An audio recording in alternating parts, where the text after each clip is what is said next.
Almost a year ago, we made a video about the weirdest coasters in the world. It talked a lot about models and some lesser known rides, but I thought we could discuss this topic again and go in more depth with some different coasters. So this past week, I gathered a list of 11 super gimmicky coasters. These rides are truly unique and are one of a kind to this planet. This could be because of a strange layout, weird locations, or manufacturer errors. All of them are so bizarre in their own way, and hopefully this is a cool video to introduce some new coasters to you guys. We have some interesting content to cover, so let's jump straight into the video. First up is Tower of Terror at Gold Reef City. This is Janola's fourth wonder of the world. They were a subcontractor on this project, aka they built this and they absolutely messed up, so they do not want to associate themselves with building a coaster as bad as this one was. The reason why this coaster absolutely flopped was because it was so intense. In fact, it pulled a whopping 6.3 Gs. That's insane.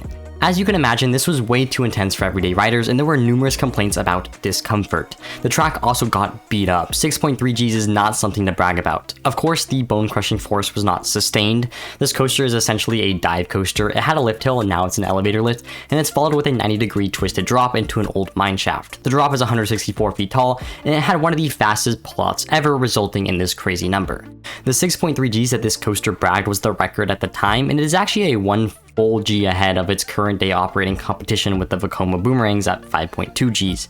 However, because of how intense this coaster was, Gold Reef City did redo this ride. They got new trains and slightly reprofiled the pullout, so now the number is somewhere around 4 Gs, which is still decent, but that's like B&M dive coaster levels. It is no wonder that Janola does not take credit for this absolute abomination of a ride, because this was absolutely demonic. Well, it was actually really good, but for all the wrong reasons. Next up is a coaster in Orgon called Ice Mountain Bobsled. We briefly mentioned it in the last video, but I didn't get time to really talk about it. This ride opened quite a while ago as an alpine slide. This did not last long as the capacity was pretty abysmal, so Enchanted Force hired this dude and he essentially turned it into a mountain coaster.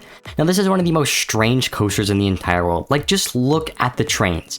What the hell am I looking at? They look like torture devices, and the fact that they can cram multiple people into one car is a recipe for disaster. Anyways, the layout itself is also so strange. Like, the cart literally comes to a full halt and slams you into the plexiglass windshield multiple times. Well, at least you could sleep safely knowing that the block zones work. The layout itself is kind of reminiscent to a mountain coaster, except there are some questionable humps and weird turns. Oh, and I forgot to mention that the whole thing is really eerily themed to a snow mountain. This is definitely one of the most interesting coasters on the planet, and one that I hope to get to ride in my lifetime. Up next is Dragon Mountain at Marineland. Most of us know this coaster, and most of us look at the layout and just scratch our heads and question what Marineland was thinking. The terrain-based aero looper is by no means a bad coaster, but it's just completely strange. Like the helix in the unfinished volcano, it is just peak Marineland, and the 5,500 feet of track just shows how they were throwing money at a wall to build this coaster. The ugly brown monotone color scheme was also a choice, to say the least. The weirdness of this coaster is just completely strange, but Marineland is also a very questionable park from the start. Next up is Bandit Bomber. This is the one and only Vekoma splash party on the entire planet. It is located at Yas Waterworld in the UAE, and it's an interesting coaster to say the least. Essentially, it's a Vekoma suspended family coaster with a bunch of water jets that squirt on you. Actually, it's a little more complex than that.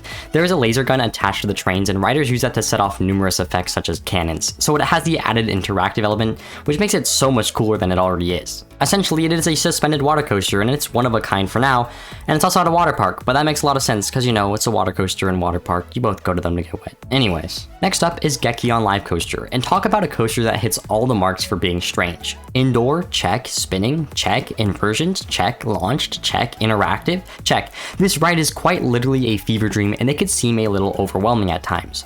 On paper, it is a Gerstlauer spinning coaster, but it is so much more than that. This ride originally opened with a shooting minigame built into it, but nowadays it is a rhythm game, you know, like piano tiles. It is kind of cool that it is on a roller coaster, but it also is completely unnecessary. Add on the fact that it is launched, has an inversion, and spins, and you would think this would be an amazing ride. I mean, it is, but it is nothing like a mock extreme spinner, so don't get your hope up there. It's just super gimmicky. Titan Max at Space World is the next coaster we're going to talk about, and I honestly completely forgot this coaster existed until now. This is one of 4 aero hypers that were built, and one of 2 that aren't operating anymore. This is not your Magnum or big one. It is so much weirder. Like, look at the trains on this John. What am I looking at? It is legit an SNSL Loco seat lined up for a hyper train. It really is a sight to behold. It did have original aero trains upon opening, but then it received these goofy SNS trains for the short time it had left. The layout on this coaster is also very strange, with some of the most meandering I have ever seen in my entire life. The designer was just so lost. Bro dropped track wherever he felt like it and called it a day. And to make it even more gimmicky, there was onboard audio. Unfortunately, you cannot ride this masterpiece as Space World has been closed as of January 1st, 2018, so I guess your luck has run out there. Next up is Tariki, and this is actually from a pretty well-known manufacturer, Mach Rides. Well, what Mach coaster is weird, you ask? Well, it's Tariki at Linnamaki. This is the last remaining Mach E-Motion coaster, which is by far their worst model. The layout looks like a wannabe Wild Mouse, but it took too much psychedelics, so it kind of lost the feel of what a Wild Mouse actually was. And the best part is, the trains rock back and forth. This is supposed to be the entire gimmick of this model, but it just creates artificial roughness, which I find absolutely hilarious. Epic fail on their part. So you can go check out this coaster, it is not as bad as I'm making it out to be. Up next is Diablo. This is a relatively normal B&M invert. It actually is a Batman clone, so that is literally as basic as you can possibly get. However, like Bandit Bomber, this invert has jets that spray at you while riding, so it gets you soaking wet. Another interesting thing to mention is that this coaster was built on a slope, so there are some extra supports and some trenches in order to accommodate the cloned layout. It definitely is interesting to install water jets on a ride, and it makes a Batman clone even crazier than it already is. Next up is Universe Coaster. This looks like one of the most unsafe machines to exist on the entire planet. I mean, it is Chinese engineering, so it is kind of expected, but let's really look at this coaster. First off, the trains. I mean, what is this? This is the jankiest bathtub looking seats I have ever seen.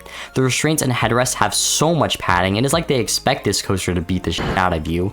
The track also looks incredibly flimsy, especially now that it is rusted over, and I haven't even gotten to the best part yet, the vertical loop. This is the most questionable part about the entire coaster. The loop looks super small, and the supports, oh my lord, it's so funny. The blue supports start from one side of the loop and wrap around diagonally to the other side. It is a sight to behold.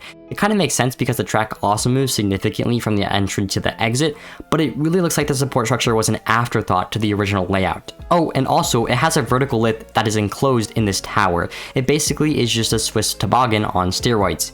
Anyways, I do not think I will trust my life with this coaster, even for the credit, but it is defunct, so I won't need to face this more dilemma anytime soon. Up next is Roundabout, and what a treat we have here. Unlike the previous coaster, this ride actually looks safe, but it also looks so janky. Instead of a lift hill or even a vertical lift hill, there is a freaking Ferris wheel that rotates the car up. There are 4 positions where the cars lock into, and then you have to go through the Ferris wheel to get to the top of the layout. Like, what was Premier Rides thinking when making this? It is a capacity nightmare, it is incredibly inefficient, it is a waste of money, and all this for what?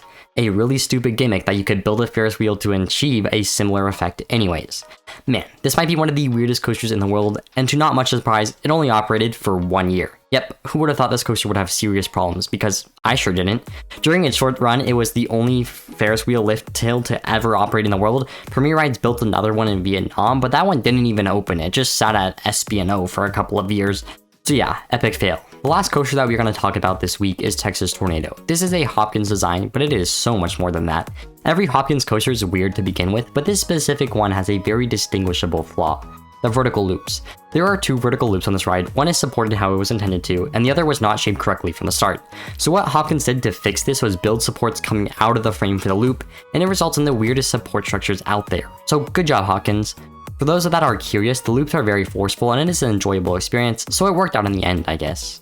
So these are 11 completely strange roller coasters. Hopefully I introduced you to at least one new coaster. There was no way you guys knew of Universe Coaster. Let me know if you wanted the video in the similar style to this one. That's all for today's video, guys. As always, make sure to like and subscribe. Join the Discord, link in the description. I'll see you in the next one. Have a great rest of your day.